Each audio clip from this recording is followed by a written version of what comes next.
C Joseph Vijay எனும் நான்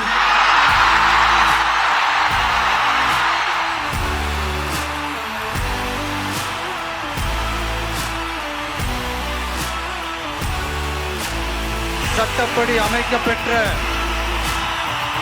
இந்திய அரசியல் அமைப்பின்பால் உண்மையான நம்பிக்கையும் மாறா பற்றும்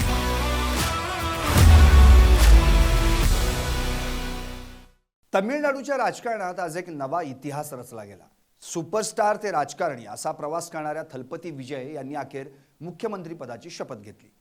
10 मे 2026 रोजी चेन्नईतील नेहरू इंडोर स्टेडियमवर विजय यांनी सकाळी 10 वाजता तमिळनाडूचे मुख्यमंत्री म्हणून शपथ घेतली।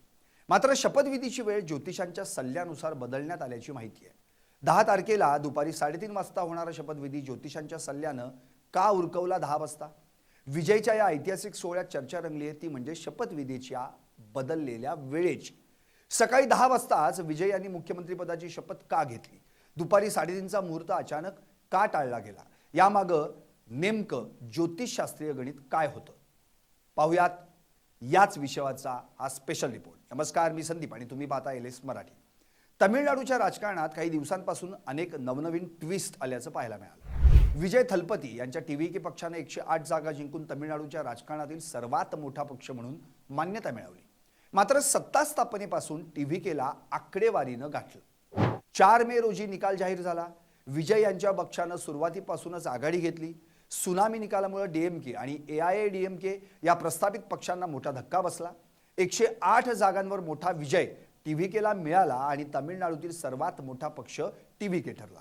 7 मे रोजी विजय यांनी मित्रपक्षांच्या पाठिंब्याचं पत्र घेऊन राज्यपालांची भेट घेतली आणि सरकार स्थापनेचा दावाही केला। मात्र राज्यपालांकडून बहुमत दाखवा त्यानंतर सरकार स्थापनेसाठी आमंत्रित केलं जाईल असं सांगण्यात आलं। 2 वेळा टीव्हीकेच्या विजय थलपती यांनी सत्ता स्थापनेसाठी राज्यपाल यांची भेट घेतली होती। मात्र दोन्ही वेळी शपथविधी काही झाला नाही। सर्वात मोठा पक्ष ठरूनही विजयला आकडेवारीच्या खेळात 4 दिवस अडकून पडावं लागलं। काँग्रेस, सीपीआय, सीपीआयएम, आययूएमएल या पक्षांनी अधिकृत पाठिंबा दिला, मात्र व्हीसीकेची मनधरणी करावी लागली आणि अखेर काल व्हीसीकेच्या पाठिंब्यानंतर टीव्हीकेला आकड्यांची जुळवाजुळव करण्यात यश आलं आणि मग आज शपथविधी सोहळा थाटात संपन्न झाला। विजय थलपती तमिळनाडूचे नवे मुख्यमंत्री झाले। तमिळनाडूच्या राजकारणात मुहूर्त आणि नक्षत्र यांना मोठं महत्त्व आहे। विजय यांचा शपथविधी आज 3:30 वाजता होणार होता, मात्र विजय यांच्या ज्योतिष सल्लागारांनी शेवटच्या क्षणी काही गंभीर इशारे दिले होते। दुपारी 3 ते 4:30 हा काळ अनेकदा राहू काळ किंवा अशुभ प्रभावाखाली येतो असं मानलं जातं। नवीन सत्तेची सुरुवात अशा काळात झाल्यास सरकारमध्ये अस्थिरता निर्माण होऊ शकते असा सल्ला विजय यांना देण्यात आला होता। दुपारी होणारा शपथविधी राहूच्या प्रभावात अडकू नये म्हणून अभिजित मुहूर्त किंवा सकाळी शुभ चौघडी असतानाच शपथ घेणं फायद्याचं ठरेल असं सांगण्यात आलं। मुख्यमंत्र्यांचं पद दीर्घकाळ टिकवण्यासाठी आणि प्रशासनावर पकड राहण्यासाठी सकाळी 10 वाजताची वेळ स्थिर दर्शवणारी होती। म्हणूनच दुपारी होणारा सोहळा घाईघाईत सकाळी उरकला गेला। काल रात्री उशिरापर्यंत ज्योतिषांशी चर्चा करून सकाळी 10चा मुहूर्त निश्चित झाला।